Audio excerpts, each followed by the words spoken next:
귀한 찬양 감사합니다. 이 시간 함께 나누실 말씀 요한복음 2장 1절에서 12절까지 말씀입니다. 요한복음 2장 1절에서 12절 말씀 저랑 한 절씩 교독하도록 하겠습니다.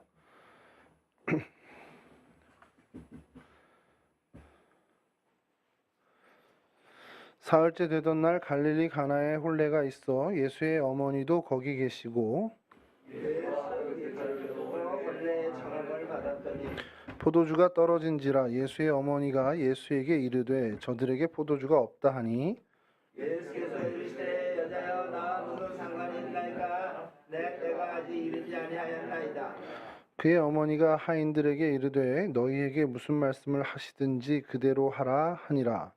거기에 유대인의 정결이식을 따라 두세 덩 그는 두 항아리가 6빈도에 있는지라. 예수께서 그들에게 이르시되 항아리에 물을 채우라 하신즉 아기까지 채우니 이르는 가서 연회장에 갖다 두라 하심에 갖다 주었더니 연회장은 물로 된 포도주를 맛보고도 어디서 났는지 알지 못하되 물 떠온 하인들은 알더라.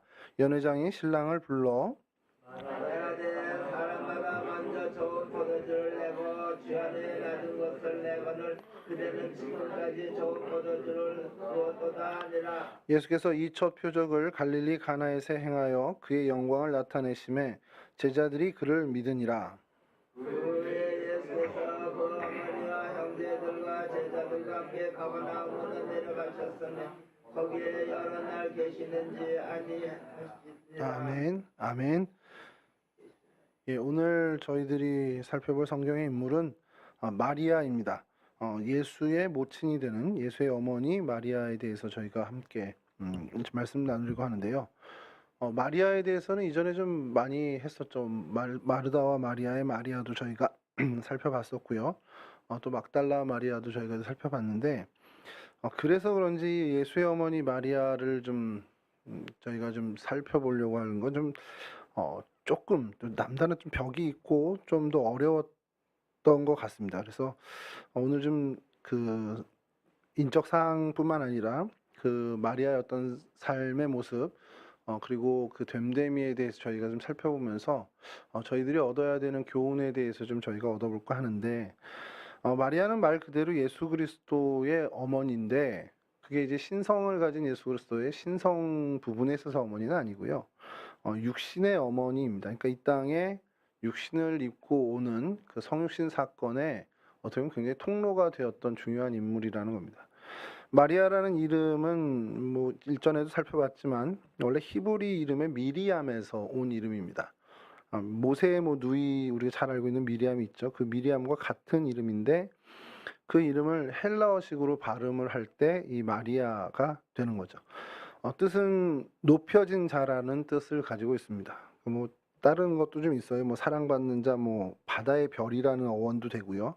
그 바라던 자식을 이야기할 때도 마리아라고 그 어원에서 따온 것도 있습니다. 그러나 이제 일반적으로 저희가 얘기할 때 높여진 자라는 뜻을 좀 주로 많이 하고요. 요셉이 그 예수께서 유다의 자손으로 이렇게 오잖아요. 그러면서 요셉이 그 유다의 자손, 다윗의 가문, 유다의 자손으로 저희가 더 많이 알고 있는데 이 요셉처럼 마리아 역시 유다 족속이었습니다. 그러니까 다윗 가문의 출신이라는 거죠. 그리고 성경은 그녀의 가정 생활이나 배경에 대해서 뭐 별로 이렇게 이야기하는 게 거의 없습니다. 거의 침묵한다라고 봐도 어떻게 무관할 정도로 언급하는 게 거의 없습니다.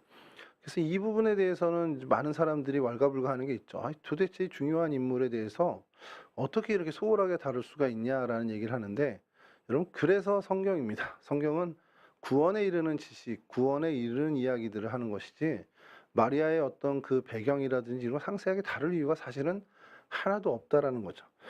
그렇다고 우리가 그러면 성경에 전혀 안 나오니까 관심을 아예 갖지 말자. 뭐 그래도 상관은 없습니다만 그래도 이제 성경학자들이 이제 자료를 좀 찾다 보니까 유대 전승에 이 마리아에 대한 이야기가 좀 나오는 듯합니다. 그래서 아버지의 이름을 찾아냈습니다. 요아김이라는 이름을 가진 사람이었는데 뭐 이걸 혹은 헨리라는 이름을 가졌다가도 하는 이제 전승이 있습니다. 어머니 이름은 안나라고 알려져 있고요. 이 전승에 나온 내용 중에는 이 부부가 나이가 많이 들어서 정말 기적적으로 그 태가 열려서 얻게 된 딸이 이 마리아라는 그런 전승이 있습니다. 집이 어디였냐라는 것도 나온다고 하는데요. 나사렛 북쪽의 세포리스라는 동네에 이 마리아가 거주했다라는 전승이 있습니다. 세례 요한의 모친인 그 엘리사벳과는요 외가 쪽으로 해서 친척이 되죠. 그러니까 뭐 외사촌, 뭐 외육촌 정도 이렇게 되는 그런 친척이었던 것 같아요. 그리고 여러분 성경에 나오는 살로메, 그러니까 우리가 잘 알고 있는 세베대의 아내죠. 그러니까 야고보와 요한의 어머니입니다. 그와 자매지간으로 전승에서는 밝히고 있습니다. 그러니까 예수님과 이 세베대의 아들들, 그 야고보와 요한이 이종사촌이었다라는 것을 전승을 통해서 이제 알게 된 거죠. 목수 요셉의 아내가 되었고요. 나중에 예수님 이후에 야고보와 유다와 요셉, 시몬 이 네 형제를 또 낳게 되고 그 외에 딸들도 두었다라는 유력한 전승이 있습니다. 그러니까 이제 사실이 역사적 사실이라고 봐도 무방할 정도의 굉장히 확실한 전승이 되겠죠. 인류를 구원할 메시아를 낳은 어머니 마리아. 이렇게만 보면은 굉장한 은총 아닙니까? 이게 하나님께서 어마어마한 은총을 주신 거죠. 이 인류를 구원할 하나님의 놀라운 계획, 하나님께서 육신의 몸을 입고 이 땅에 오실 그 중차대한 계획에 어떻게 보면 탁 꼭 집어서 이 마리아를 하나님께서 사용하셨다는 겁니다. 정말 큰 은총을 받은 여인이죠. 그런데 그 은총을 받은 사람이라고 하기에는 어떻게 보면 우리 인간적인 기준은 너무 초라한 거죠. 그러니까 너무 평범한 한 여인에 불과했다라는 겁니다. 요즘으로 치면은 어느 글에 그렇게 있더라고요. 이 마리아가 요즘으로 치면 어느 정도냐 그러면 저 멀리 시골 산골에, 그러니까 벽촌에 거기서 나고 자라서 배운 것도 사실 많지 않고 또 어떻게 보면은 주목받을 만한 것이 하나도 없는, 뭐 외모도 그렇고 모든 면에서 그런 여인인데, 또 이제 결혼도 그다지 뭐 이렇게 뭐 내세울 것 없는, 그리고 또 이제 부유하지 않은 가난한 남자와 정혼해서 앞으로 참 고생길이 훤히 열렸다라고 할 만한 그러한 아가씨였다라는 거예요. 그러한 처자에게 처자 정도가 이때 당시에 마리아의 형편이었다라고 이제 이야기를 합니다. 이건 굉장히 비유적으로 얘기한 건데 그만큼 정말 그냥 평범하고 그만큼 어떤 주목할 만한 것이 하나도 없는 그런 사람이었다라는 겁니다. 정혼자 요셉이 다윗 가문의 출신이라고 하는데 그게 성경에서만 이렇게 저희가 하나님의 언약에 따라서 저희가 관점을 보다 보니까 요셉이 다윗의 후손이구나 이렇게 저희가 주목하는 거지, 오늘날로 치면 어떻게 되냐면은 너 경주 김씨야? 왕손이네. 이 정도입니다. 너 전주희 씨야? 야, 조선이 안 망했으면 너무 왕가네. 그 왕의 족속이네. 이 정도예요. 그러니까 아무 의미 없는 거죠. 저는 가십니다. 소주 가신데요. 모르시죠? 소주가 어딘지. 중국 영화에 보면 굉장히 아주 살림이 너무 잘 우거진 그 소주란 삼국지에도 나옵니다. 중국의 거긴데요. 이 소주 가시가 이제 자오라는 발음을 합니다. 자오, 자오즈미 뭐 이렇게 나오는데 개중에 왕도 있었대요. 뭐 확인한 바는 아니지만 그렇게 얘기를 하는 거죠. 그럼 여러분들이 이런 얘기를 제가 한다면 뭐라고 보겠습니까? 참 내세울 거 없나 보다. 중국 소주 얘기하고 있고 똑같은 겁니다. 요셉이 다윗의 후손이다. 그거는 우리가 하나님의 언약의 관점에서 보면 대단하고 하나님의 언약이 이루어졌구나. 다윗의 후손에서 아마 14대요 이렇게 관점에서는 대단한 거지만 당시의 사람들이 요셉이 유다 지파의 다윗의 가문 출신이래. 뭐 요셉 하나만 그랬겠습니까? 수두룩했겠죠. 여러분 역사적으로요 북이스라엘이 망하고 남유다와, 그러니까 실질적으로 남유다가 이제 마지막 망했을 때 실제적인 그 이스라엘의 지파는 유다 지파, 베냐민 지파 그리고 레위 지파 소수만 남았을 뿐이에요. 다른 지파들은 실질적으로 다 없어졌다고 해도 무방할 정도로 이제 북이스라엘이 멸망되면서 다 흩어지고 어떤 혼혈이 되고 이렇게 됐다는 겁니다. 그러니까 유다 지파 아니면 베냐민 지파예요. 거의 다가. 거기에 이제 레위 지파 이렇게 몇몇이 있었겠죠. 그 웬만한 유다 지파는 다 다윗의 후손들입니다. 그러니까 당시에 요셉이 유다 지파의 다윗의 가문이야, 이건 그렇게 내세울 만한 일은 아니라는 겁니다. 자, 그런 요셉이 뭐 그렇다고 뭐 부유했냐 그것도 아니고 그냥 가난한 목수였습니다. 그런 남자와 정혼을 한 마리아, 그러니까 정말 평범하고 주목받을 만한 것 하나도 없는 그 사람을 하나님이 택했다라는 겁니다. 하나님이 택해서 그 여인을 하나님의 놀라운 구원의 역사의 첫 어떻게 보면 도구로 사용하셨다는 겁니다. 자, 이게 어떤 의미를 가진지 좀 이따 좀 살펴보고요. 여하튼 이런 어떤 인적 배경을 갖고 있는 우리 마리아인데, 이 마리아가 예수 그리스도를 잉태한 후에 이제 그 뒤에 벌어지는 당시 이제 사회적인 분위기나 이런 배경을 잠깐 보면, 가이사 아구스도의 명령에 따라서 온 백성이 이제 호적을 인구 정리하는 거죠. 인구 정리를 하러 이제 다 본적지로 가서 이제 등록을 해야 되는데, 이게 재미난 얘기를 좀 보게 됐습니다. 그 역사적 자료를 보면 부부가 이렇게 갈 이유가 없다라는 거예요. 그 요셉이 더더군다나 임신한 아내를 요셉이 이제 다윗의 후손이다 보니까 이제 본적지인 베들레헴으로 가야 되는데 굳이 마리아를 데리고 갈 이유는 사실 없다라는 겁니다. 왜냐면 가서 여자들이 그게 본적을 뭐 이렇게 하는 건 아니니까. 근데 왜 굳이 이렇게 임신한 아내를 데리고 갔을까라는 것을 이제 성경학자들이 살펴보는데, 성경학자들의 주장은 이렇습니다. 그러니까 굉장히 유력한 주장 중에는 이 거주지 나사렛 동네에 있었잖아요. 이 나사렛 동네에 딱히 마리아의 출산을 도울 만한 사람이 없는, 그러니까 요셉 외에는 그다지 마리아를 건사할 만한 사람이 없는 그런 혈혈단신의 요셉이었다라고 이야기를 하는 겁니다. 그러다 보니까 자신이 그 먼 길을 갔다 오는 동안에 출산을 할 것 같으니까 그렇게 되면 이제 불안한 거죠. 그래서 이제 데리고 갔다라는 그 사실이 좀 유력하고요. 또 하나는 또 베들레헴에 갔죠. 베들레헴에 갔는데 산모를 누일 만한 방 한 칸을 마련하기가 어렵습니다. 뭐 숙소들이 다 차서, 그러니까 이제 호적 정리를 하러 많은 사람들이 왔으니까 그렇게 되는데, 한번 좀 생각해 보세요. 베들레헴이 본적지고 그곳에 호적을 정리하러 간다. 제가 오늘 저희 형하고 굉장히 지금 일을 많이 했습니다. 그래서 저희 형이 다 했죠. 저는 이제 좀 아버님이 이제 돌아가셨잖아요. 돌아가시고 이제 아버님 그 명의가 이제 어머니로 다시 넘어와야 되는 그 과정들이 되게 복잡하더라고요. 그래서 저도 상속자의 대상이 되니까 인감증명에다가 뭐 기본증명서나 이걸 다 떼어서 형한테 갖다 줘야 되는 상황이 됐고, 그러면서 아버지도 이제 돌아가셨는데 재적증명이랑 뭐 이런 것들 다 떼어야 되는데, 저희 아버지 본적이 충남 아산이에요. 그러니까 할아버지가 돌아가실 때 서류 정리를 해놓은 것이 지금까지 유효한 것이 있는데, 저희 할아버지가 돌아가시면서 그 정리를 안 해놓은 게 있네요. 그래서 저희 형이 또 아산에다 전화해서 다시 해서 오늘 이제 그것을 이제 신청을 해놓은 상태입니다. 그러니까 그런 서류 정리들이 되게 복잡하고 그런 거죠.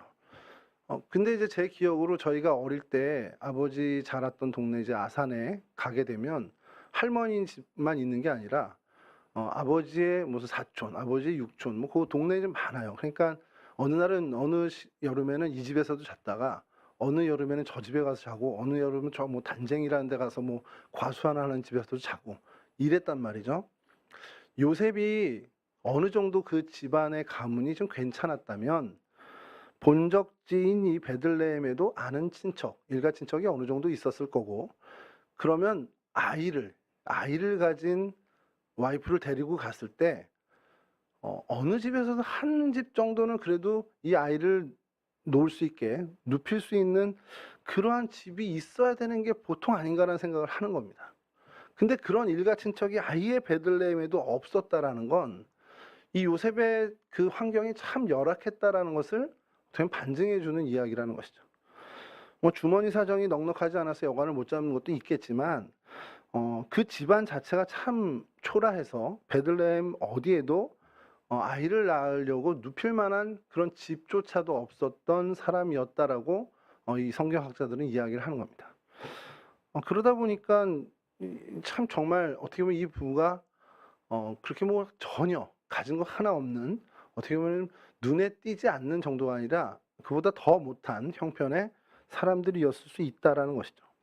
어쨌든 이렇게 마리아는 인간적인 눈으로 볼 때 전혀 내세울 것 없는, 눈에 띌 만한 어떠한 조건도 갖추지 못한 그러한 사람입니다. 그러니까 이제 뭐 이름 모르는 언덕에 이름 모르게 핀 뭐 들꽃 같은, 저꽃이 뭐냐 그러면 주변 사람 아무도 모르는 저꽃 이름이 뭐지 할 정도의 어떤 그런 존재감을 가졌던, 그러니까 존재감이 거의 없었던 그런 사람입니다. 그런 사람인데 여호와 하나님의 눈길이 그 여인에게 향했고, 그러다 보니까 그 마리아란 사람이 지금 2000년이 지난 저희들의 시선도 그 마리아에게 주목을 하고 있다라는 것이죠. 인류를 구원할 하나님의 독생자가 육신을 입고 이 땅에 탄생되는 이 놀라운 정말 인류 최고의 역사에 어떻게 보면 최고의 사건. 일전에 담임 목사님 설교 때도 말씀하셨지만 AD와 BC와 AD로 넘어가는 그 놀라운 사건, 이 대림절 대강절에 저희들이 예수의 오심을 계속해서 기다리는 이 놀라운 사건, 인류 역사의 최고의 사건을 이 마리아를 선택해서 하나님이 이 일을 이루어 가셨다라는 것은 굉장히 영광스럽고 어마어마한 일이라는 것이죠. 그러다 보니까 마리아는 이제 예수의 모친으로서 많은 사람들의 존경을 받게 되죠. 그런데 그게 이제 도가 너무 지나쳐서 이따가도 말씀드리겠지만 마리아가 원한 건 분명히 아닐 텐데 어떻게 보면 사람의 경배의 대상에까지 올려가는 그러한 일들까지 벌어지게 될 정도가 됐습니다. 여러분, 나사렛에서 평범하게 살았던 이 마리아, 그래서 하나님께서 성령으로 예수를 잉태하고 출산케 하시는 은혜를 내리셨다. 이 사실을 저희가 좀 보면서 어떤 교훈을 좀 얻을 수 있겠냐라는 거예요. 주목받지 못하고 하나 어떻게 보면은 도드라진 것 없는 그를 하나님이 사용하셨다. 그러니까 하나님의 쓰임받는 그 일꾼의 선택, 하나님께서 쓰시는 하나님의 도구를 하나님이 선택할 때는 우리의 시선에 하나 주목받지 못하는, 그러니까 우리의 시선의 어떤 기준들은 하나도 문제가 되지 않는다라는 것을 저희가 교훈으로 얻어야 된다는 거죠. 쉽게 얘기해서 학력이라든지 지위라든지 빈부여화라든지 어떤 권력의 유무에 따른 것은 아무것도 우리는 신경 안 써도 될 정도라고 우리는 그렇게 교훈을 얻어도 된다라는 겁니다. 그러니까 이게 뭐 강호준 목사님 좀 이상하게 얘기하네라고 할 수도 있겠지만 정말 아무것도 하나님 앞에서는 필요 없는 것이 될 수 있다라고 그 정도까지 얘기해도 무방할 정도라는 겁니다. 마리아가 이 구원의 역사에 하나님의 놀라운 그 섭리하에 이 도구로서 선택이 됐다라는 것은 어떻게 보면 정말 인간적인 어떠한 기준은 하나도 그러니까 하나도 뭐 영향을 주지 않은, 그러니까 다 싹 다 무시해도 될 정도의 그런 기준을 우리에게 주고 있다라는 겁니다. 일전에 뭐 이건 좀 이게 제가 뭐 폄훼하려고 하는 얘기는 아닙니다만 사회 현상으로 이야기하는 겁니다.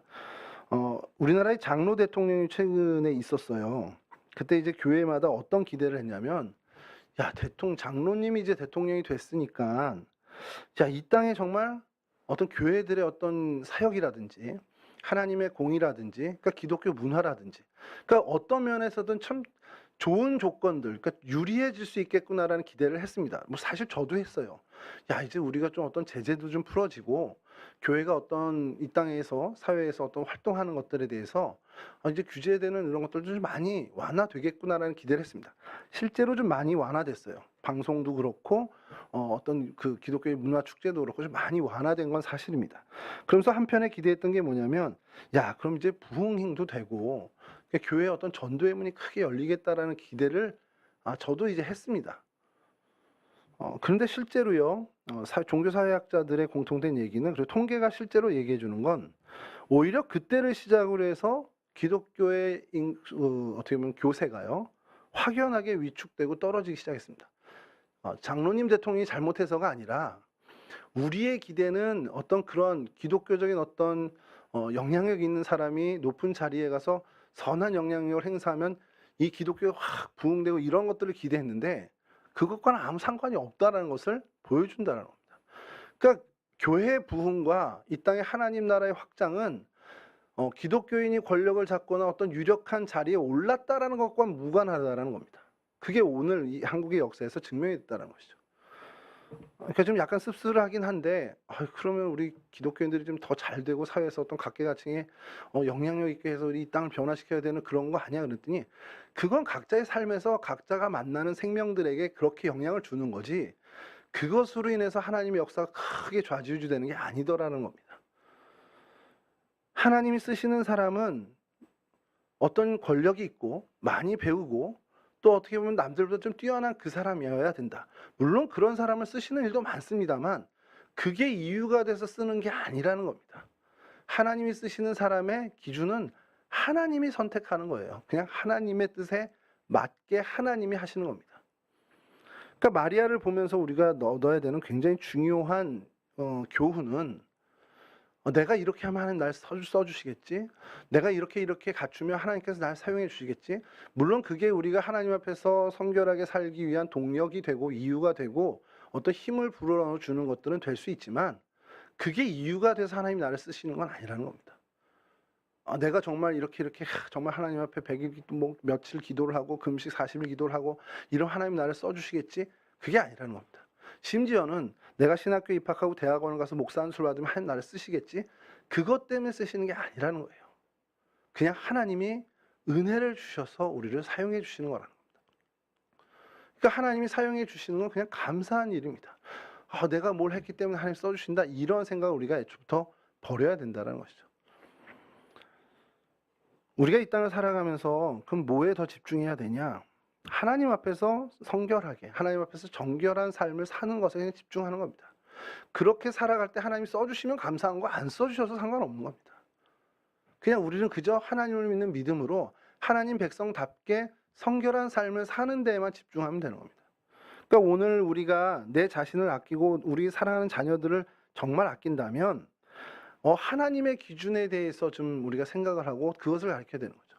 세상의 성공을 위해서 저 자리에 올라가서 더 큰 일을 하기 위해서 어떻게 보면 하나님을 위한다라는 그 명분하에 어떻게 보면 부조리를 가까이 하고 어떻게 보면 부정의 어떤 행위를 한다라는 것 자체가 사실은 어떻게 보면 오늘 한국 교회에 좀 있는 모습이라는 거죠. 뭐 더 얘기하면은 제가 시험에 들게 할까봐 안 되는데 한국 교회의 어떤 그 성장 과정에서 한국 교회가 어떻게 보면 정말 사회에 영향력을 주겠다라는 명분하에 어떻게 보면 불법을 저지르는 일들이나 부정을 행하는 일들을 서로 눈 감아주는 일들이 너무 많다라는 겁니다. 그거는 이제 교회뿐만 아니라 크리스찬들에게도 그런 일이 벌어지고 있죠. 부정행위를 해서 시험을 잘 봐서 그 학교를 간다. 그래서 그 학교에 가서 하나님이 어떻게 보면 쓰시도록 우리가 잘 갖춰주면 된다. 이거는 아니라는 거죠. 진짜 우리가 우리 스스로를 사랑하고 또 우리 자녀들을 사랑한다면 그런 어떤 세상의 욕망, 세상의 어떤 무력이나 그러니까 세상적인 욕망에 현혹되지 않도록 우리가 더 그 경계하고 우리 아이들에게 더 그것을 경각심을 깨워주고 그래서 정말 깨어 있게끔 하는 것이 더 중요하다라는 것이죠. 어쨌든 그 얘기를 들으면 그래서 어쨌든 그러한 일들 마리아를 보면서 저희가 그래 이 땅의 것을 통해서 하나님이 나를 택하는 것이 아니라는 것, 그저 하나님의 은혜로 우리를 택한다라는 사실을 우리가 한 번 더 기억해야 되고요. 자, 마리아가 초대교회에서 어떻게 보면 그냥 영향력이 당연히 있을 수밖에 없겠죠. 예수님의 모친이었다 보니까. 근데 이제 잠깐 뒤에서 보겠지만 좀 겸손한 모습으로 이제 드러나는데 여하튼 그렇게 한 사람이 어떤 정결한 사람이다 이렇게 되는데 이게 좀 뭐가 문제가 되냐면 이게 지나치게 계속해서 그게 어떻게 보면 더 예수의 모친 이게 강조되고 어떻게 보면 신비화되고 어떻게 보면 심지어 우상화되면서 오늘날에는 신격화까지 됐다라는 겁니다. 이게 왜 이렇게 됐는지를 좀 이제 개신교 신학자들은 한탄하면서 개탄하면서 이것을 연구하기까지 이르렀는데 배경을 좀 먼저 말씀드리면 그래요. 기독교가 초기 이제 이 박해 시대를 거쳐서 로마의 국교가 되면서 이제 어떻게 보면은 교세를 확장해 나가고 복음이 전파되는 와중에 이방 세계에 이제 기독교가 전파되는데 어떻게 보면 많은 어려움이 있습니다. 그 문화 안에 들어가서 기독교가 어떻게 보면 그 예수 그리스도가 주시라는 이게 굉장히 당시의 어떤 종교관으로는 이해 안 되는 거잖아요. 하나님이 인간이 돼서 오셨다는 것 자체가 너무 어렵고 이해시키기가 어려운. 이제 그러다 보니까 이방 종교에 어떻게 보면 좀 뭐 우리 전문적으로 얘기하면 토착화라고 하는데 이제 거기에 이제 스며들게끔 전파를 하는데 당시 이방 세계에 가장 만연하게 깔려 있었던 어떤 신적인 개념, 종교의 어떤 그 개념이 뭐였냐면 모신 숭배 사상이라고 할 수 있는 겁니다. 그러니까 신을 이제 어머니 성향 쪽으로 많이 이제 가까이 두는 거죠. 이제 부성과 모성이 있다면 모성 쪽에 많이 두는 것이 뭐냐면 생산 쪽에 많이 둔 겁니다. 그러니까 신이 우리를 심판하고 막 다스리시고 엄포를 주는 그런 신도 있지만 기본적으로 이 이방 종교나 이방 사람들이 신에 대한 것은 많은 걸 우리에게 베풀어 주는 거예요. 그러니까 농사도 잘 되게 해줘야 되고요. 우리 가축들이 출산도 많이 해야 되는 그런 어떤 생산적인 어떤 개념에 복을 주는 그런 존재의 어떻게 보면 가장 강력한 모습을 갖고 있었다는 겁니다. 그걸 이제 전문용어로 모신 숭배 사상이라고 하는데, 사람이 사는 곳에서 어디서든 먹고 사는 게 문제다 보니까 그 먹고 사는 그 가장 근본적인 문제에, 그 생산 문제에 풍성함을 주는 것, 이것이 신의 가장 중요한 역할이었다는 겁니다. 그러니까 이제 어머니의 어떤 그러니까 여성성을 상징하는 그런 어떤 생산성을 강조, 생산의 신이 강조되는데, 물론 이제 그게 아버지의 부성과 겹쳐져 가지고 약간 혼돈스럽게 이렇게 돼 있는 그 신도 있었습니다. 대표적으로 바알이 이제 생산의 신인데도 이제 아버지성, 부성을 좀 갖고 있는, 전쟁의 신을 좀 갖고 있는 거요. 이런 그런 것처럼 하여간 당시의 문화가 그랬단 말이에요. 사도 바울이 에베소에서 복음을 전할 때도 제일 어려웠던 것 중에 하나가 아데미 여신이었습니다. 이 여신의 어떤 사상에 대해서 이게 참 이게 곤란해졌단 말이죠. 그래서 곤욕을 치르는데, 이 아데미 여신의 형상이 어떻게 됐는지 저도 이제 신학교 때 보면서 좀 깜짝 놀란 게, 여러분 돼지 보시면 이게 젖이 여러 개잖아요. 그래서 막 돼지 새끼들이 막 물고 있는 거예요. 이 아데미 여신상이 꼭 그렇습니다. 젖꼭지가 여러 개 있어서 그런 어떤 생산에 있어서만 탁월한 어떤 그런 여신으로 묘사가 됩니다. 그러니까 이게 수많은 어떤 생산을 보장한다라는 굉장히 주술적인 의미를 가진 그런 여신들이 당시에 만연됐다라는 겁니다. 근데 기독교는 어떻습니까? 정통 우리 기독교의 복음은 어떻게 보면 하나님의 부성적인 것이, 물론 모성도 계신 하나님이지만 그런 것이 좀 더 강조되는 그런 색채가 강한 종교라는 거죠. 그러니까 하나님 자체를 어머니라고 부르는 것은 이 안상홍 증인이나 그렇게 되는 거지, 하나님 아버지라고 애초에 부른다란 말이에요. 그러니까 유대교도 그렇고 예수님 있는 이제 기독교도 그렇게 돼가는데, 물론 이제 예수님 안에는 뭐 남성과 여성의 믿음이 다 완벽하게 통합되어 있긴 하지만, 여하튼 이런 어떤 정서가 당시에 거기에 들어갈 때 예수님과 하나님만으로는 이게 호소력이 좀 약한 겁니다. 그래서 끌어들인 게 뭐냐면 성모 마리아예요. 예수님의 모친 마리아. 그러니까 이방 세계의 정서를 반영할 수 있는 그런 어떤 존재가 이 마리아였고, 거기에 마리아에 관심하다 보니까 이제 그걸 또 신학적인 토대를 만들어서 마리아의 어떤 그 동정성이라든지 마리아의 어떤 그런 뭐 승천설까지 만들어 가지고 이제 그렇게 마리아를 경배의 대상으로까지 이렇게 좀 하게 되는 부작용이 좀 생겨났습니다. 그러니까 선교학적으로 시작된 것이 이제 지나치게 돼서 이제 경배의 대상까지 갔다라는 거, 이런 배경을 좀 저희가 좀 알고 있을 필요가 있는데요. 근데 이제 그게 후대에 오면서 점점 더 신비화되고 또 신격화되고, 심지어는 이제 남미의 일부 신학자들은 성부, 성자, 성령, 성모까지 해서 삼위일체를 얘기하는 경우도 있을 정도로 이 성모에 대한 이 위상이 너무너무 지나치게 올라갔죠. 마리아란 이름이 높여진 사람이란 뜻이어서 그런지 정말 끝없이 높여지고 있는 것은 이제 사실이라는 겁니다. 그러나 여러분, 우리가 명심해야 되는 것은 이 마리아는 결코 이 경배의 대상, 예배의 대상은 아니라는 거예요. 제가 이렇게 하다 보니까 좀 아쉬운 것이 뭐냐면, 저도 그랬습니다만 우리 개신교, 그러니까 우리 기독교인, 개신교인들에게는 마리아가 사실 그렇게 긍정적인 이미지를 주지는 않고 있습니다. 다 이렇게 얘기하다 보면 마리아가 참 대단한 사람이고, 성경의 인물 연구하다 보면 정말, 여러분 생각해 보세요. 세례 요한도 대단한 사람이지만 이 땅의 어느 인생보다도 정말 영광스러운 그 하나님의 쓰임을 받은 거 아닙니까? 근데 그 쓰임을 받은 것만큼 우리의 존중을 받느냐? 오히려 좀 경원시하고 좀 언급 잘 안 하는 게 우리 개신교의 분위기예요. 왜 그럴까요? 신격화된 게 너무 많고 우상화된 게 많아서 그렇습니다.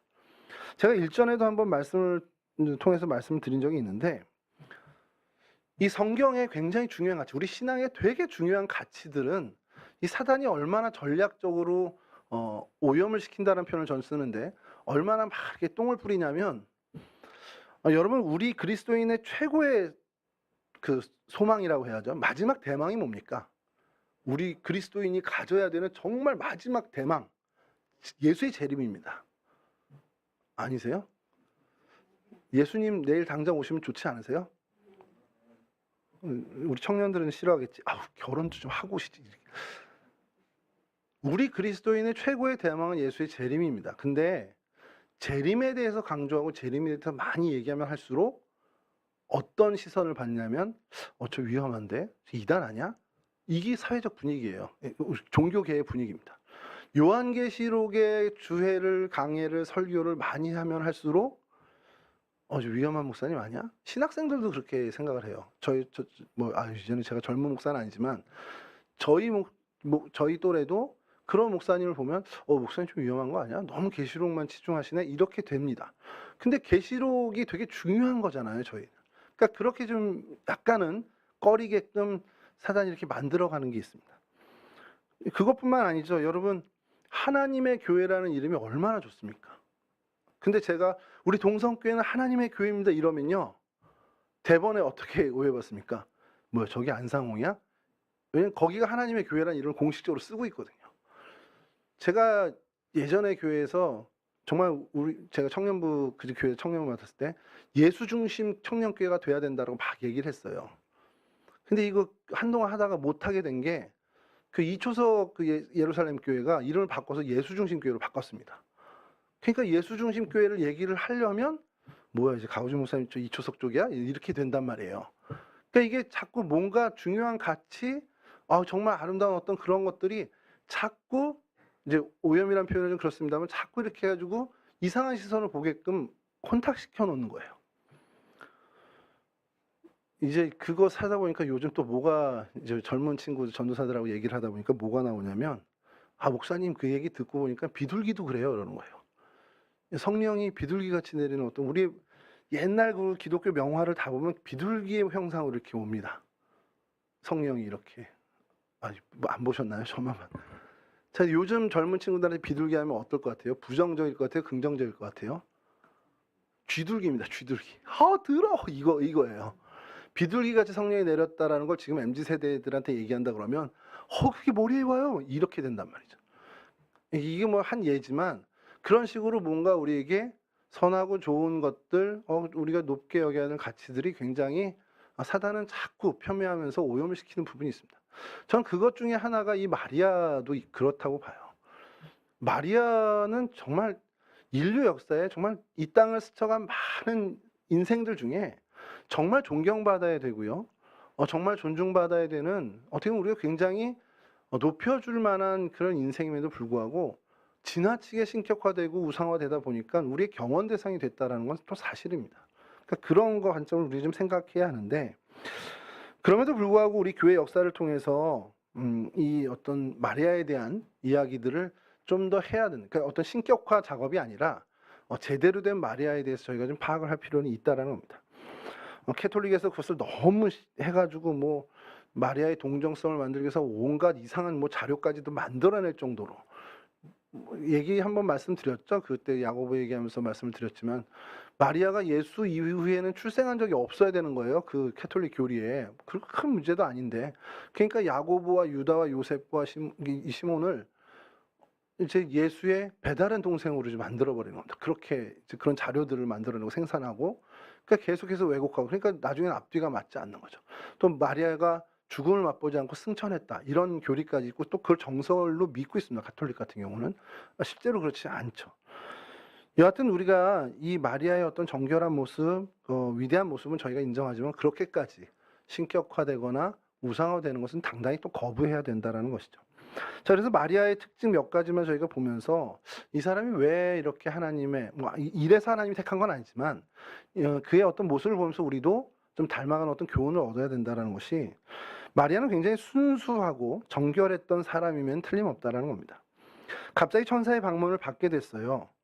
어떻게 보면은 모든 이제 구약의 어떤 사람들이 하나님의 이제 부름을 받게 되는데, 천사가 나타나서 이렇게 딱 한다면 다 당황하잖아요. 여러분 생각해 보세요. 여러분 앞에 어느 날 가브리엘이 나타나서 예세준아 이렇게 하면 너 다음 주에 총회 때 회장이 될 거다 이렇게 해주신다면 얼마나 놀라겠습니까? 우리 청년 회장이 되셨습니다. 우리 박세준 형제가. 세례 요한에 붙인 사가랴도 주의 사자를 보고 입이 당황해가지고 말문이 막힐 정도가 되고 했단 말이죠. 근데 이 나이 어린 처녀인 마리아는 천사의 방문을 보고 그렇게 놀란 것 같은 모습을 보이지 않습니다. 성경에 보면. 천사가 전하는 소식 자체가 너무 뜻밖의 소식이라 그것 때문에 당황한 건 있어도 천사에 대해서 당황하거나 두려워하고 그런 건 없었다는 거죠.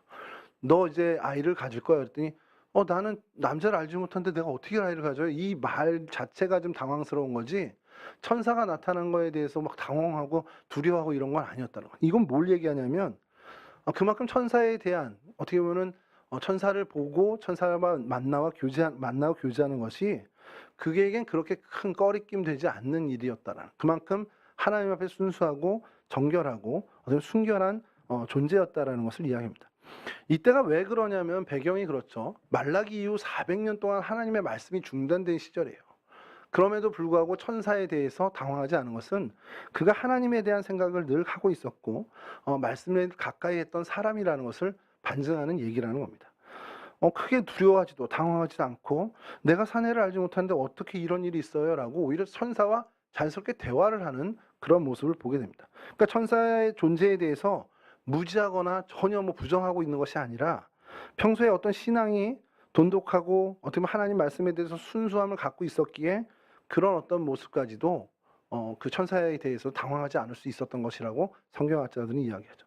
마태복음 5장 8절에 마음이 청결한 자는 복이 있나니 저희가 하나님을 볼 것이미요.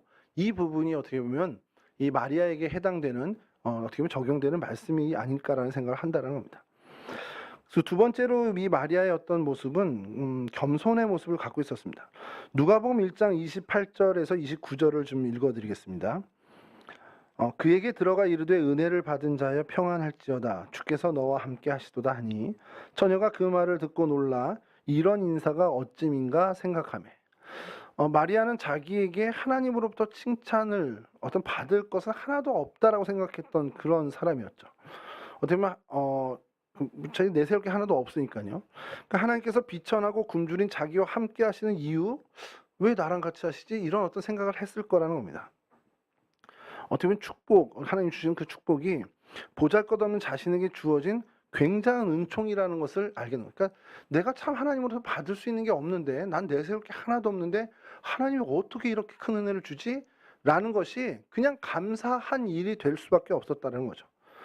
그러니까 이게 뭐냐면 하나님 날 이 정도 칭찬해 줘야 되는 거 아니야? 내가 이렇게까지 헌신했는데, 그 마음이 있다면 하나님의 은혜가 그럼 좀 늦게 왔네, 좀 더 일찍 왔어야 되는데, 이런 생각을 할 수도 있는데 마리아는 전혀 그렇지 않았던 거예요. 하나님이 주신 은혜 그 자체로 정말 감사했다는 거죠. 그러니까 그만큼 하나님 앞에 겸손했던 사람임을 알 수 있고요. 나중에 엘리사벳이 방문했을 때 성령 충만한 엘리사벳이 큰 소리로 외치죠. 누가복음 1장 41절에서 45절인데 이건 빨리 좀 읽어드리겠습니다. 엘리사벳이 마리아가 문안함을 들으매 아이가 복중에서 뛰노는지라. 엘리사벳이 성령의 충만함을 받아 큰 소리로 불러 이르되 여자 중에 내가 복이 있으며 내 태중의 아이도 복이 있도다. 내 주의 어머니가 내게 나오니 이 어찌 된 일인가. 보라, 네 문안하는 소리가 내 귀에 들릴 때 아이가 내 복중에서 기쁨으로 뛰놀았도다. 주께서 하신 말씀이 반드시 이루어지리라고 믿은 그 여자에게 복이 있도다. 그러니까 마리아를 축복하는 굉장한 이제 선포를 하는 겁니다. 성령 충만해서요. 자, 이 이야기를 듣고 마리아가 우쭐거리면서 그래, 내가 이제는 하나님의 어떤 선택을 받고 많은 사람들의 추앙을 받겠구나라는 그런 생각을 한 게 아니라, 마리아가 반응을 보인 것은 이어지는 마리아의 찬가라고 불리는 하나님께 찬양을 드린 것 외에는 없다라는 겁니다.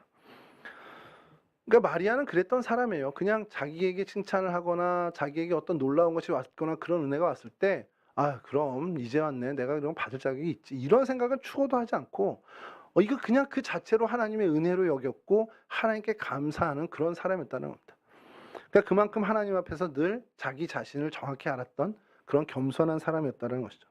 오순절 성령 강림 이후에 마리아의 행적은 계속해서 더 이런 겸손함을 저희가 볼 수 있는 것이, 여러분, 예수 그리스도께서 이제 부활 승천하셔서 만유에 주시고 우리 모든 인류의 주인이심을 이제 완벽하게 드러내셨습니다. 그리고 승천하셨죠. 이쯤 되면 그의 어머니, 육신의 어머니이지만 마리아는 어느 정도로 올라가겠습니까? 캐톨릭은 그 이후에 엄청나게 이렇게 했지만 마리아 스스로도 우쭐대고 그 자리에서 어떻게 보면은 야, 너 이거 하고 너는 이렇게 하고 막 교통정리 할 만한, 해도 누가 뭐라고 안 할 수밖에 없는 위치예요. 더더군다나 예루살렘 교회에 자기의 예수의 동생인 야고보가 수장으로 등극을 하게 됩니다. 그렇다면 약간은 교회 내에서 무소불위의 권력을 가져도 누가 뭐라고도 하지 않을 그런 위치인데 일절 관여를 하지 않습니다. 그게 마리아였어요. 그러니까 마리아의 이 모습은 굉장히 어떻게 보면 하나님 앞에서 스스로 늘 낮추고 조용히 겸손하게 하나님과 그저 동행하는 것에만 집중했던 사람임을 저희가 알게 된다는 것이죠.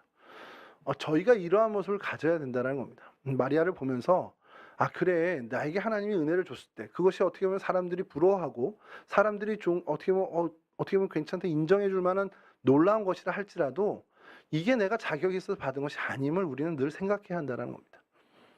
강단 위에 올라와서 제가 말씀을 전하지만 뭐 하나님이 어떤 특별한 은사를 주셔서가 아니고요. 그냥 이제 하는 겁니다. 그냥 하나님이 그냥 야 네 차례야 우진아 네가 해라 이렇게 되는 거죠. 하나님이 은혜를 주시고 말씀의 은혜를 주시다면 여기는 어느 분이라도 올라와서 하나님의 말씀을 전할 수 있는 겁니다. 그게 우리가 믿는 하나님이고 그게 우리 개신교의 신앙이죠. 종교개혁의 정신이고요. 그냥 우리가 맡아서 내게 하나님이 이런 은사를 주셔서 그냥 하신가 하는 겁니다. 이게 뭐 내가 뛰어나서 말씀에 대해서 탁월함을 갖고 있고 전혀 안 그래요. 저도 성경 그렇게 뭐 예전에 많이 보던 사람이 아니고요. 오히려 말씀을 준비하려다 보니까 보게 되고 그러다 보니까 재밌어지고 그러니까 더 보게 되는 거지. 제가 말씀에 대해 뭐 탁월함을 갖고 뭐 어렸을 때부터 헬라어를 배웠더니 와 뭐 1년 만에 헬라어를 다 띄었어 이런 거 아닙니다. 예전에 뭐 한자를 배우면 뭐 천자문을 뭐 3살 때 띄고 이런 천재들 있잖아요. 저는 지금도 헬라어를 보면 발음밖에 못합니다. 그러니까 그런 것이 있어서가 아니라 하나님이 그냥 은혜를 주셔서 우리는 하나님이 맡기신 일을 그냥 잘 해내는 거죠. 그러니까 우리가 해내는 것 역시 하나님의 은혜라는 것. 마리아를 보면서 우리가 그러한 나를 어떻게 보면 좀 정확하게 보고 하나님 앞에서 우리도 늘 겸손하게 하나님과 동행하는 것에 집중하는 것으로 나가야 한다는 겁니다. 마리아의 어떤 또 하나의 특징은 마리아의 믿음에 대한 어떤 확고한 사람이었다라는 거죠. 그러니까 이 믿음이 어떻게 보면 생명을 건 그런 어떤 굉장한 믿음을 가지고 있었던 사람인데 누가복음 1장 45절 아까 그 엘리사벳이 이야기한 것처럼요. 제가 읽어드리면 주께서 하신 말씀이 반드시 이루어지리라고 믿은 그 여자에게 복이 있도다. 마리아에게 천사가 와서 네가 아이를 낳고 그가 모든 인류를 구원할 자라는 것을 이야기할 때 그 말씀을 믿게 됐다라는 겁니다.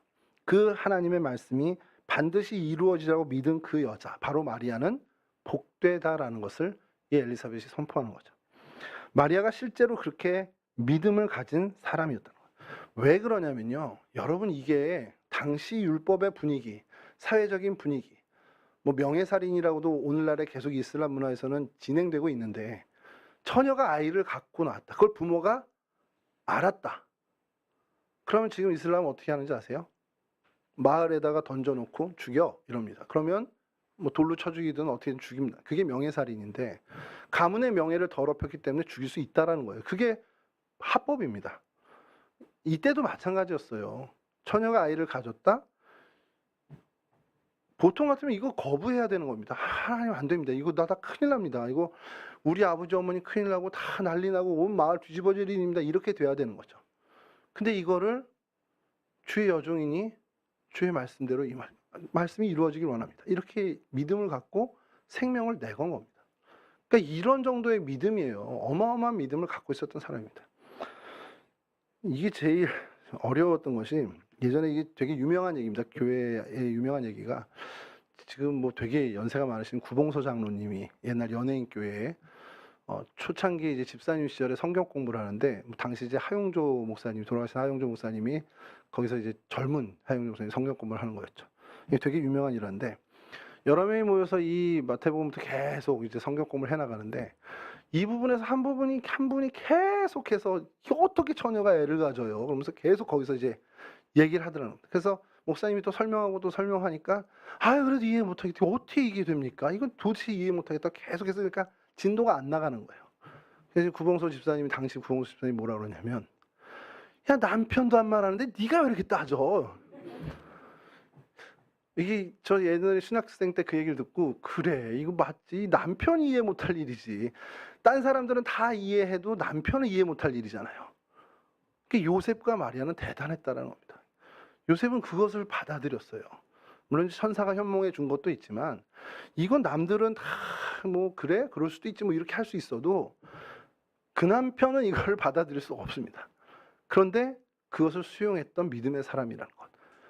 그에 못지않게 마리아도 그 일이 내 생명이 끝나는 일임을 알면서도 그 말씀이 이루어지기를 또한 선언하고 선포했다라는 것. 이게 대단한 믿음을 가진 사람이었다라는 겁니다. 그리고 오늘 본문에 와서 포도주가 떨어졌어요. 물론 일가 친척의 어떤 잔치였던 것으로 보입니다만 예수님께 의탁하고 예수님께서 아직 내 때가 아닙니다라고 했음에도 불구하고 하인들에게 이야기하죠. 요한복음 2장 5절 오늘 본문의 말씀인데요. 그 어머니가 하인에게 이르되 너희에게 무슨 말씀을 하시든지 그대로 하라. 여기가 하라가 행하라는 거다. 그대로 행해라. 저분이 무슨 말씀을 하시는지 너희들 그대로 행해야 된다. 이게 마리아의 믿음입니다. 어떻게 될지 모르죠. 그게 포도주가 될 거란 생각을 했는지 모릅니다만 이 문제를 어쨌든 해결해 주는 것은 예수님이라는 걸 알았고 그 예수님이 하는 말씀대로 하면 해결될 줄 믿고 이 하인들에게도 이야기한 겁니다. 그러니까 이런 믿음이 이 마리아에게 계속해서 보여진다는 겁니다. 그러면서 아까 말씀드린 누가복음 1장 38절 말씀을 다시 읽어드리면 마리아가 이르되 주의 여종이오니 말씀대로 내게 이루어지이다 하매 천사가 떠나가니라. 그러니까 이 믿음을 갖고 있었고 그 믿음대로 행하는 순종함이 그에게 있었다는 겁니다. 그러니까 마리아는 믿음도 대단했지만 이 순종도 대단했다라는 것. 여러분 그 생각을 해봤어요. 마리아 일생을 한번 생각해 보시죠. 저는 그냥 요번에 아버님 장례를 치르면서 지금도 이제 이렇게 가만히 집에 혼자 누워 있으면 병실에 아버지가 계시는 것 같아요. 지금. 그리고 아버지 방에 가면 지금 찾아가면 아버지 누워 계시겠지 이런 생각이 그냥 가끔씩 듭니다. 아닌데도 불구하고 그렇게 돼요. 저희 아버지랑 저랑 그렇게 뭐 사이가 좋지 않았습니다. 이렇게 뭐 같이 여행을 다니고 그런 것도 아니었고 그냥 뭐 각별하지도 않고 저희 형은 오히려 저희 아버지하고 더 가까웠는지 모르겠어요. 저보다 2년 더 같이 살았잖아요. 저희 아버지랑. 제가 형한테 그런 얘기를 한 적이 있어요. 나 아버지 없이 살아본 적이 한 번도 없어. 그리고 형 보니까 내가 형 없이도 살아본 적이 없어. 지금까지. 근데 형은 나 없이 2년 살았잖아. 이제 그런 얘기를 해요. 그러니까 되게 너무 익숙해지고 이제는 아버지 없이 산다라는 것도 되게 어렵고 그런데 여러분 마리아는 이 십자가 밑에서 예수의 죽음을 계속해서 목격했습니다. 그냥 어디가 아파서 그냥 치료받다가 돌아가신 게 아니잖아요. 그냥 정말 생으로 죽임을 당하는 거잖아요. 그것을 봤습니다. 마리아의 그 인간적인 심정이 어땠을까? 그런 것들을 좀 상상해 보면 어떻게 상상할 수 없는 고통을 받은 그런 어머니였다라는 겁니다. 여러분 그런 자리까지도 그는 하나님이 허락하고 하나님이 인도하셨다라는 것을 믿고 그냥 묵묵히 따라 나가고 그 자리에 섰고 그리고 예수의 그 부활 이후에도 계속해서 함께 124도와 기도하며 하나님이 하라는 것을 그냥 묵묵히 해나가는 정말 순종의 사람이었다는 걸 저희가 좀 다시 한번 보게 된다는 것이죠. 그러면서 이제 그 특징적인 또 하나는 굉장히 사려 깊었던 사람이라는 것. 이것은 제가 좀 한 군데를 읽어드릴게요. 누가복음 2장 19절 이어지는 누가복음 2장 51절 요 말씀을 좀 드리면서 마칠게요. 마리아는 이 모든 말을 마음에 새기어 생각하니라. 이게 누가복음 2장 19절이고요. 누가복음 2장 51절은 예수께서 함께 내려가서 나사렛에 이르러 순종하여 받드시더라. 그 어머니는 이 모든 말을 마음에 두니라. 마리아는 아들 예수를 양육하면서 그 벌어지는 모든 일들을 마음에 담아둡니다. 계속해서 심사숙고하고 어떻게 보면 그것을 신중하고 사려 깊게 그 마음에 계속 담아뒀던 그러다 보니 그의 순종으로 열매가 맺혀지고 그의 믿음으로 열매가 맺혀진 것 아니겠냐라는 거예요. 항상 마음에 두어 생각하는 그러한 기질의 사람, 그런 어떤 삶의 모습을 갖다 보니 어떻게 보면 하나님이 이렇게 행하시고 또 예수를 통해서 이런 일을 하시고 저런 일을 하시는 그 모든 것을 목격하며 하나님의 의중, 하나님의 뜻이 어딘가를 계속해서 생각했던 사람이라는 것이죠. 이것이 저희에게 좀 사실 필요합니다. 오늘 되어지는 일들을 보면서 하나님이 나에게 이 일을 왜 허락하셨을까? 그냥 이 일이 나에게 와서 나 불편해. 왜 하나님 나 이런 거 줘? 이런 게 아니라 이 불편함이 나에게 왔을 때 하나님이 나에게 이렇게 이런 일을 주셨을까? 하나님이 나에게 이런 왜 선한 일을 베푸셨을까? 우리가 생각하는 그리스도인이 되어야 한다는 겁니다. 제 얘기지만 죄송하고 마지막 말씀드리고 마칠게요. 제가 제대로 넘어졌잖아요. 제대로 넘어졌습니다. 제대로 넘어졌는데 왜 넘어졌을까? 혼자 생각을 계속 한 거예요. 그러면서 든 생각은 적어도 지금까지의 결론은 나라서 다행이다라는 겁니다. 여기 나가는 입구에 이렇게 턱이 있었어요. 그 자동차 이렇게 멈추게 하는 턱이 있었는데 오고 가면서도 요거 떼내야지 하다가도 그냥 하루 이틀 미뤘단 말이죠. 그러면서 제가 대차게 넘어졌잖아요. 그러면서 든 생각이 교회 학교회가 넘어지지 않아 다행이다. 우리 할머니 권사님이 넘어지지 않아서 다행이다. 내가 넘어진 게 차라리 낫다. 넘어지고 나니까 우리 백 권사님하고 저하고 바로 뺐죠. 물론 저는 옆에서 구경만 한 거지만 이제 없습니다. 그 자리에. 저걸 없애려고 하나님 나를 넘어뜨리셨구나. 그 생각을 하는 거예요. 물론 이제 제 고백입니다. 계속해서 생각하다 보니까 이 부러진 갈비뼈가 아프지만 그래도 원망되지 않더라는 겁니다. 그래 이렇게 해서라도 내가 빨리 이거를 그러니까 좀 더 빨리 내가 저거를 없앴으면 저도 안 다치고 했을 수 있겠지만 다행인 것은 그 동안에 그 사이에 하나님 지켜주셔서 여기를 출입하는 교회 학교 어린애가 한 명도 다치지 않았다라는 거. 그게 정말 감사한 일이라는 겁니다. 여러분 우리가 계속해서 생각하고 우리에게 벌어진 일들, 우리에게 허락되는 일들이 어떻게 계속해서 정말 생각함으로 하나님의 은혜인지 하나님께서 어떤 역사를 이루시는지를 우리가 발견하는 그러한 믿음의 눈도 갖는 것이 참 중요하다는 것이죠. 여러분 예수님의 육신의 어머니로서 어떻게 보면 굉장한 추앙받을 어떻게 보면 높여질 자리에 있을 이 마리아인데 사실 그렇게 그 자리에 걸맞게끔 어떻게 보면은 우리의 인식 속에 있지 않은 마리아입니다. 물론 이제 캐톨릭에서는 더 너무 어떻게 보면 더 과할 정도로 이렇게 해서 문제지만 저희가 생각할 땐 우리가 이제 마리아를 보면서 부정적인 시각은 조금 좀 이제 가렸으면 좋겠어요. 그거 좀 접고 그래 마리아가 정말 예수의 어머니로서 그 하나님 맡겨주신 그 중차대한 일을 참 믿음으로 잘 수행해냈구나. 그런 면에서 참 우리가 본받아야겠구나라는 생각을 좀 했으면 좋겠다라는 겁니다. 그의 어떻게 보면은 순결하고 순수한 그 정결한 모습 우리도 닮아가길 바라고요. 어떻게 보면 더 높여질 수도 있고 뭐 좌지우지할 수 있는 어떤 위치임에도 불구하고 하나님 앞에 스스로를 낮추고 겸손했던 모습을 우리도 닮아가기를 또한 바랍니다. 믿음의 어떤 그 결단들 이게 죽을 수도 있는 길이지만 그래도 그것이 내게 이루어지기를 원하는 그것이 하나님 뜻이라면은 이루어져야 마땅하다라는 믿음을 갖고 하나님 앞에 순종했던 그 마리아의 모습을 보고요. 저희가 그 마리아 모든 일에 마음에 담고 새겨서 생각하는 그 훈련을 우리도 계속해서 해나가는 거룩한 주의 백성들이 되실 수 있기를 주님의 이름으로 간절히 축원합니다. 잠깐 기도하겠습니다. 좋으신 하나님 감사합니다. 저희들 하나님의 백성 삼아주시고 하나님 일꾼 삼아주시고 또 하나님의 귀한 일을 감당하는 하나님의 도구들이 되게 하시니 감사합니다. 저희들이 무언가 잘나서 무언가 하나님 앞에 내세울 것이 있어서 이러한 은혜를 받은 것이 아님을 다시 한번 고백합니다. 그저 하나님의 은혜로 하나님이 우리를 선택해 주셔서 하나님의 거룩한 일에 동참케 하여 주셨사오니 하나님 우리의 마음 가운데 더욱더 하나님을 의지하며 하나님 앞에 더욱더 겸손한 마음으로 정말 겸손히 내 하나님과 동행하는 것에 더욱더 집중하는 우리 온 동성의 교우들이 될 수 있도록 도와주시옵소서. 그렇게 우리의 삶이 하나님께 영광을 돌리고 우리 삶 가운데 하나님의 은혜가 늘 임하는 거룩한 삶으로 살아가는 저희들이 될 수 있도록 도와주시옵소서. 감사하며 예수 그리스도 거룩하신 이름으로 기도합니다. 아멘.